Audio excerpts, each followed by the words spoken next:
What's up, everybody? I'm Taylor, and here I share my personal recovery journey. I share what's worked for me, what hasn't worked for me, the things that I still do today that keep me where I'm at and also keep me moving forward. I am very grateful for all my supporters, the comments, the subscribers, everybody who is participating and just sending me love. I am more than grateful for that. Y'all are the reason I keep making these videos. I wanted to share something that's on my heart. See, the thing about recovery for me, and I think the hardest part was learning and realizing that pain is a part of life. And since my brain and my body was so used to escaping my entire life and using a substance to coat the pain, it was very hard for me to learn how to navigate and deal with that pain sober, alone, okay? And I've only been in recovery for about 3 years, and I had to take the same willingness I put towards my addiction, the same willingness I put towards my suffering, and I had to be willing to channel that same willingness into doing whatever it took to heal myself. I realized by attending 12-step meetings and hearing the same thing over and over and over again that it was important to hear the same things over and over and over again, because repetition is the key to change. Action and repetition is the reason that I'm able to sit here and speak about my progress, speak about my growth, and speak about the challenges I have and how I'm able to face my challenges today sober, with courage. And before 3 years ago, I didn't know how to do any of the things that I speak about in my videos. I didn't have anybody to show me how to change, you know. And that's the thing. I know, at least for me, I would get caught up on like different vocabulary words and terms and concepts and things like that, and you know, I feel like I would read so many books throughout the past decade. I can't even emphasize on how many books I've read. It's like I felt like if I could just read and learn and research, that's going to help me heal myself in a way. Like if I could understand, right, why I'm in pain, then maybe that can help me not be in pain. In my personal experience, that didn't work out for me too well. And so for me, with reading all the things I read and researching all the things I researched, I needed people to show me how to take action. I needed people to guide me because I couldn't do it alone. And my entire life, I've been used to being alone. You know, before recovery, I never had not one healthy relationship with anybody. I never had a healthy relationship with myself. So if I don't even know what a healthy relationship is, how am I even gonna be self-aware that the relationships I was in the past were unhealthy? I thought that was normal, right? Thought my family dysfunction was normal. I didn't even realize it was dysfunctional until I started seeing other people's families who acted and behaved and supported them in different ways and spoke to them in a different way. There's so many different recovery resources available, and a lot of my videos talk about 12-step programs because Alcoholics Anonymous gave me the tools, the resources, and the people that I needed to build a solid, simple foundation. So I didn't know how to build that foundation myself, right? But they taught me how. And so I took what they taught me and I was able to start adding on to more things in my foundation. I was able to start building my own daily recovery schedule. And I have been able to take every single principle from all the recovery programs. I'm not just speaking about 12-step programs. And my daily recovery schedule aligns up with everything they suggest to do on a daily maintenance to maintain all 3 parts of recovery. My brain has learned to break it down into 3 parts recovery: emotional, sobriety, spiritual connection to self and or a power greater than oneself, and 3, my physical well-being. There's so many different factors that go into each part, okay? And that's why I talk a lot about creating my daily recovery schedule and why it has been so beneficial. I would not be here without my daily recovery schedule, because when I know I have a commitment to make, I have a meeting to do, I'm going to be of service, right? I know that the time I take in the mornings to spiritually connect to myself and the power of life, the time I take at night, every night, no matter what, night's my special night, you know, that's my favorite part of the day. If I'm having a hard day and I'm having a lot of emotions arise and things like that, I think about the feeling I feel when I'm outside at night and how freeing I feel when I look up at the sky and I meditate. I think about how broken I was, and I think about how broken I'm not. I focus on gratitude. And before recovery, I didn't even know what the hell gratitude really meant. You know, my family would once a year get together and for Thanksgiving, and they would be like, all right, we're gonna say one thing we're grateful for. And so I didn't understand the concept of gratitude, but I had to surround myself around people every single day that could help me understand the concepts of gratitude, that could help me understand the concepts that I've been able to pick up and learn in 12-step programs. And this is my personal recovery journey, and this is what I've had to do. I'm not telling people that this is what they need to do and this is what they have to do. Everybody has a choice. I'm just here to be of service, to share what's worked for me and what hasn't worked for me and what still works for me today. Now, I was in a meeting, a refuge recovery meeting, and somebody said something in the meeting that really made me reflect. People always say things in meetings that catch my attention, and so I'll write it down and I'll self-reflect on it later, and that's been the only way I've been able to grow. And it was basically, how has meditation changed your life? And, you know, I speak a lot about meditation, and the reason is because it's contributed to majority of why I am where I am today. The first year in recovery was action, action, repetition, repetition, service work, meetings, like meeting with my sponsor, meeting with my study buddies. Like, I was so go. Yes, everything I was doing, I was growing myself, right? I was building that foundation. And so the things I speak about and the challenges I'm able to face today with courage, the challenges I'm able to bounce myself back from a lot faster than before I started meditation. You know, there's been a lot of things going on in my life the past year that has caused some serious pain. And if I didn't have that solid foundation, I would have crumbled. My house would have fell. That foundation would have cracked and it would have broke. You know, and that's the most important thing. And I want to share something that, you know, how I was able to handle certain triggers throughout today, and what I did to bring myself back to my baseline, to bounce myself back. I had a situation happen, and sometimes my brain can internalize things. But see, the difference in it now is that when I become triggered or activated, I pause. And what that pause does for me is it gives me time to think.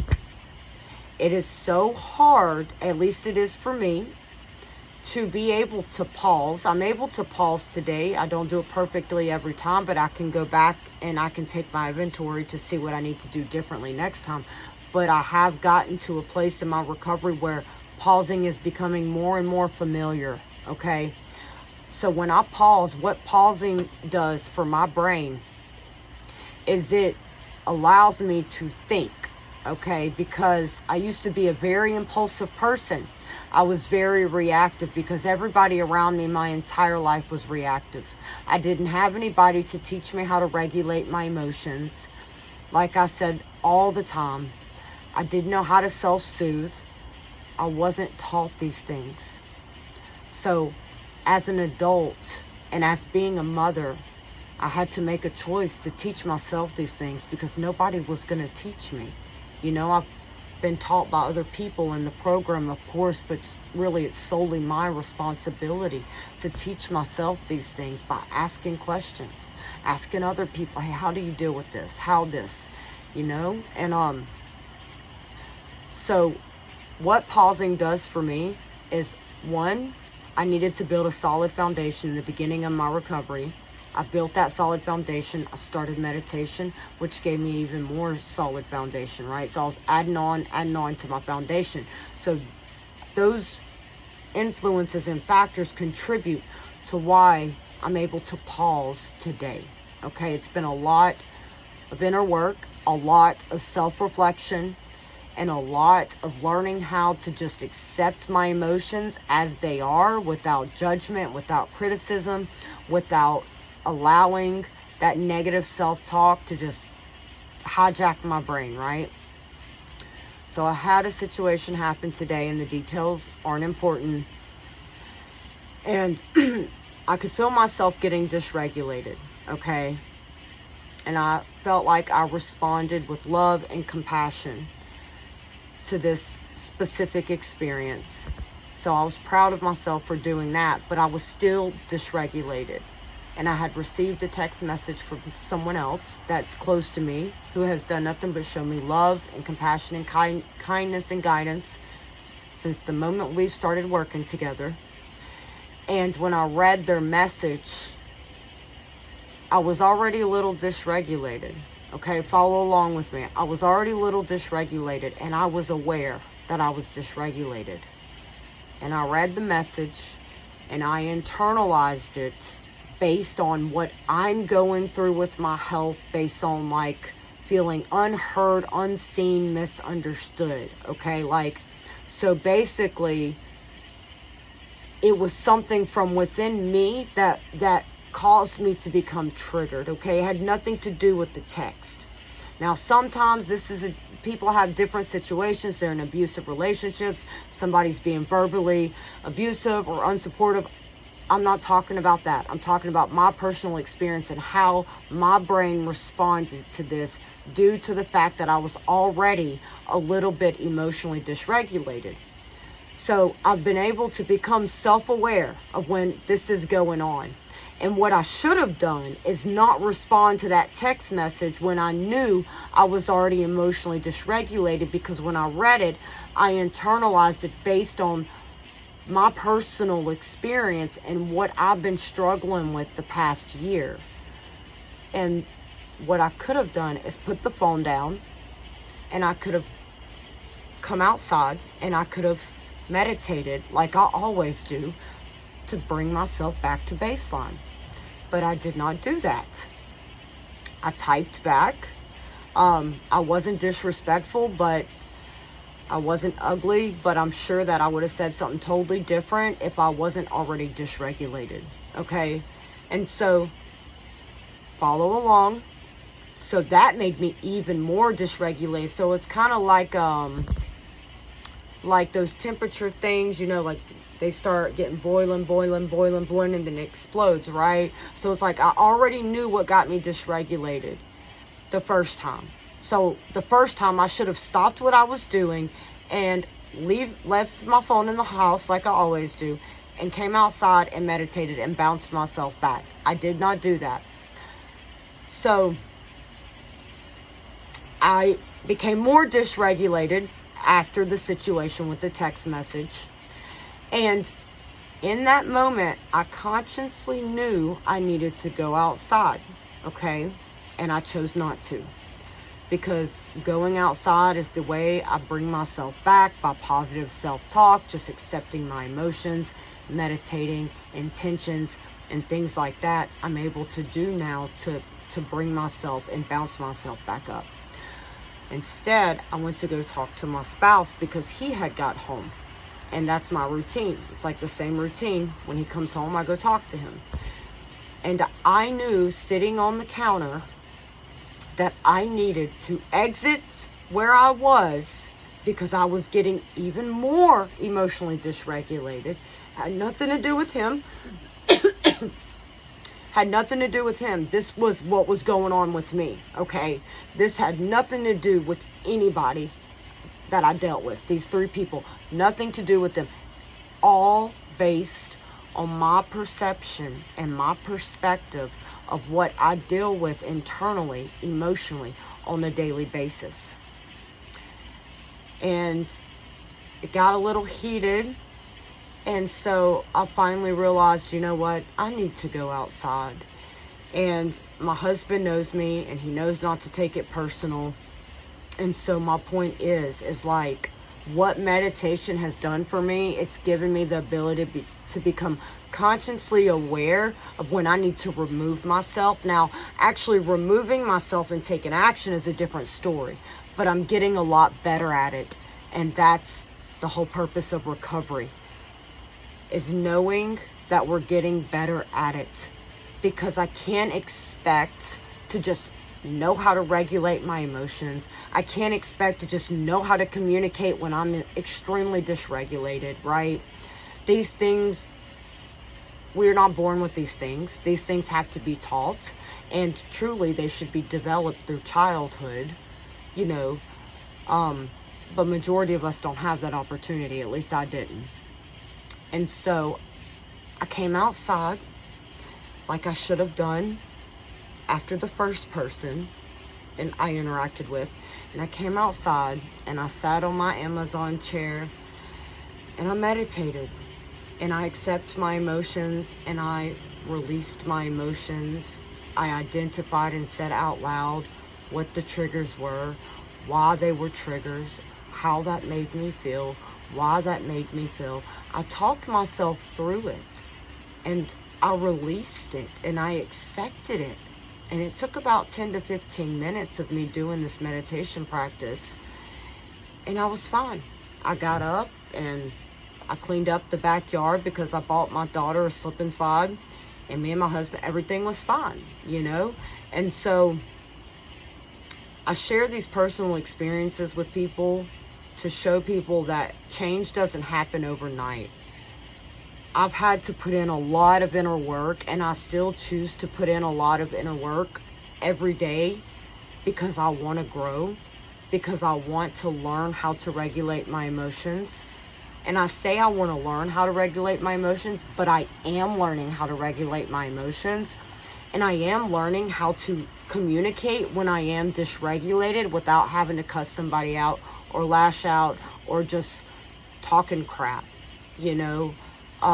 It's very hard to pause, and that's my point.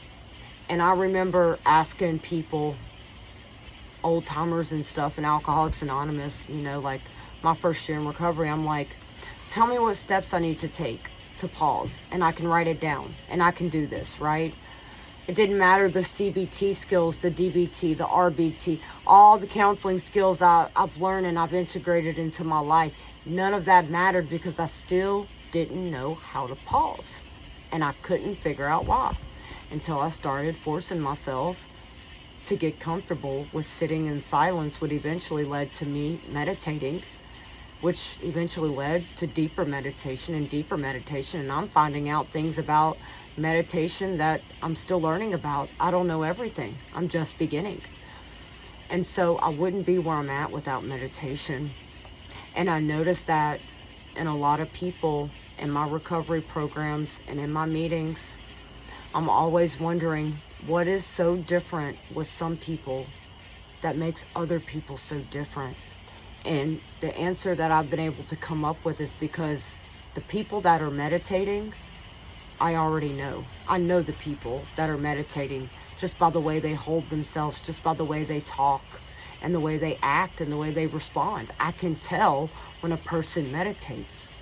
And it's not about taking anybody's inventory. And I can't honestly stand that. When I hear that in 12-step programs, you're not supposed to take anybody's inventory. Well, hold up a second, because I believe that as a human being and trying to protect myself, right, I can take someone's inventory without judgment and without criticism, and I can keep it to myself to collect data to know if I need to stay away from this person or if this person is safe enough to be around. So there is a way to take inventory without being judgmental or critical. And so I'll do a different video on that. But I have to take people's inventory to protect myself, but I do it in a non-judgmental way. And every single human being on this earth takes people's inventory, because that's what we're programmed and wired to do. So, you know, that was one of the things that bothered me in Alcoholics Anonymous. And you know, that's the thing about 12-step programs. Like, I realize, like, just because I might not agree with something, you know, it's sort of that saying, take what you need and leave the rest.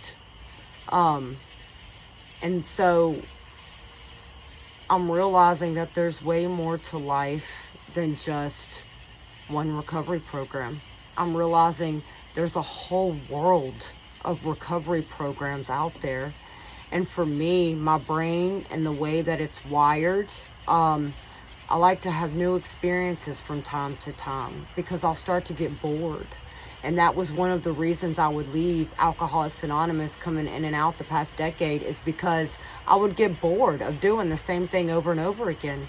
And these past 3 years, I realized, I said, just because I'm getting bored, that doesn't mean I have to give up. That doesn't mean I have to stop. All that means is it's time for me to tweak my schedule and try something new. You know, I can't emphasize on how many times I have had to tweak my schedule the past 3 years. And sometimes I tweak it just to tweak it, just to switch things up. And I'm never bored, right? And so I hope this video can help someone else with, you know, their emotional regulation skills and things like that.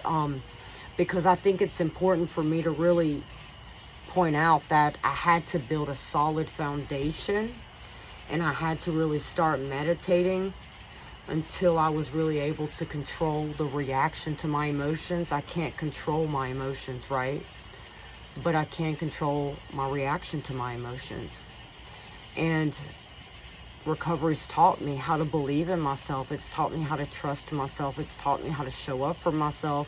It's taught me how to emotionally and spiritually depend on myself with having a support system. But I say this all the time, and I say this not in like a harsh way, but my main thing I was lacking my entire life was a emotional and spiritual connection to myself, because I hated myself. But when I learned how to start talking to myself nicely and just motivating myself, encouraging myself, and comforting myself and supporting myself, life started feeling and looking a lot differently. I had to learn how to show up for me, and I needed people to show me how to do that.